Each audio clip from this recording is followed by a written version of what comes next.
جادوگر اور پیر۔ نبی علیہ السلام نے جب 13 سال کی زندگی مکہ میں گزاری، آپ نے جب ہجرت مدینہ کی طرف کی، یہودی سب سے پہلے، یہودی تو دشمنی تھی نبی علیہ السلام کے ساتھ یہودیوں کو، اس کی ایک بنیادی وجہ ہے حضرت ابراہیم علیہ السلام کی نسل سے جو انبیاء آتے تھے، ان میں ایک انبیاء تھے حضرت یعقوب علیہ السلام، اور حضرت یعقوب علیہ السلام کا دوسرا نام بنی اسرائیل تھا۔ کیا تھا؟ حضرت یہ جو بنی اسرائیل قوم نکلی ہے، یہ اسی نام سے نکلی ہے، کیونکہ حضرت یعقوب علیہ السلام کے دوسرا ایک نام اسرائیل تھا، اس کی وجہ سے یہ نسل آگے چلی۔ اب سارے نبی بنی اسرائیل سے آیا کرتے تھے، لیکن نبی آخر الزمان محمد مصطفیٰ صلی اللہ علیہ وسلم کا انتخاب جب ہونے والا تھا، تو اللہ نے اس کو حضرت اسماعیل علیہ السلام کی اولاد میں سے انتخاب کیا۔ کن کی اولاد میں سے انتخاب کیا؟ حضرت اسماعیل علیہ السلام کی اولاد میں سے۔ تو یہودیوں کو حسد آ گیا۔ اب حسد کس کو کہتے ہیں؟ حسد کہتے ہیں دوسرے کی چیز کو دیکھ کر جلنے، آنکھیں جل جاتی ہیں کہ اس کے پاس گاڑی ہے، اس کو کاش وہ چھن جاتی، وہ میرے پاس آ جاتی، اس کے پاس کچھ نہ رہتا۔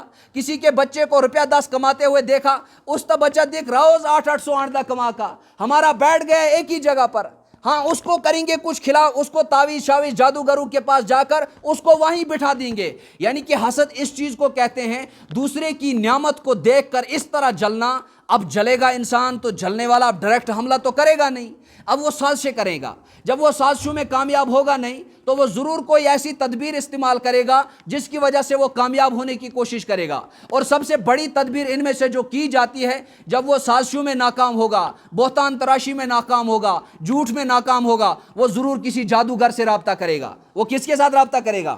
جادوگر کے ساتھ۔ اب جادوگروں کا آپ کو پتہ ہے وہ کیا کرتے ہیں؟ جادوگروں نے دنیا کے گھر اجاڑ دیے۔ اللہ ان کو یا تو ہدایت کرے یا ان جادوگروں کو نیست نابود کر دے، اللہ کی قسم انہوں نے بربادی مچا دی۔ کتنے ہٹے کٹے نوجوانوں کو انہوں نے ان کو ڈپریشن کا شکار کر دیا، ان کو مریض بنا کے رکھ دیا۔ وقتی طور مسلمان کو اس کے ذریعے سے تکلیف آتی ہے، موت اللہ کے ہاتھ میں ہے، مارنے والی ذات اللہ کی ہے، زندگی دینے والی ذات اللہ کی ہے، لیکن وقتی طور انسان کے دماغ پر یا جسم پر ایسا دباؤ پڑ جاتا ہے جس کی وجہ سے انسان کو تکلیف آتی ہے، بھول جاتا ہے میں نے کام کیا، کہاں جانا تھا، کیا کرنا تھا، کون سا کام کرنا تھا، ان کاموں میں پریشانی آ جاتی ہے۔ تو جادوگر یہی کچھ کام کرتے ہیں۔ اللہ ان کو ہدایت دے یا ان کو نیست نابود کر دے، کیونکہ انہوں نے بہت سارے گھر اجاڑ دیے، بہت ساری شریف بہوؤں کے گھر ان نے اجاڑ دیے، بہت ساری نیک ساسوں کو ان نے بدنام کر دیا، بہت سارے نیک بھائیوں کو بھائیوں سے انہوں نے جدا کیا، نیک باپ کو بچوں سے جدا کیا، ہمسائے کو ہمسائے سے جدا کر دیا، بڑے کو چھوٹے کا نہیں رکھا۔ یہ جادوگروں کا کام یہ ہے، لیکن نیک لوگوں کا کام یہ نہیں ہوتا ہے، بزرگوں کا اور اچھے لوگوں کا کام یہ نہیں ہوتا ہے۔ میں تلقین کرتا ہوں، میں آپ لوگوں سے یہ کہتا ہوں کہ اچھے لوگوں کے پاس جاؤ، تمہیں پانی دم کرنا ہے، تمہیں اور کچھ ضرورت ہے، لیکن نیک لوگوں سے مشورہ پوچھو۔ ان جادوگروں سے اپنی ماؤں بہنوں کی عزت کو بھی بچاؤ، اپنی بچیوں کی عزت کو بھی بچاؤ، اپنے ایمان اور عقیدے کے بھی حفاظت کرو۔ جب تم ان کے پاس جاؤ گے تمہارا عقیدہ بھی غرق ہو جائے گا، ماں بہن کی عزت بھی غرق ہو جائے گی، ایمان کا جنازہ نکل جائے گا، اللہ کی قسم۔ نبی علیہ السلام جب مکہ مدینہ پہنچے تو جو یہودی تھے، اور یہودی نے کام کیا، لبید بن عصام اس یہودی کا نام تھا، اس نے جادو کیا۔ کتابوں میں لکھا ہے کہ اس نے اپنی بچیوں کو بھی جادو سکھایا تھا۔ نبی علیہ السلام کے کندھوں پر ایک بوجھ جیسا ہوا۔ نبی علیہ السلام جب کوئی کام کرتے تھے تو ایسا لگتا تھا میں نے شاید نہیں کیا، یا نہیں کیا ہوتا تھا ایسا لگتا تھا میں نے کر دیا۔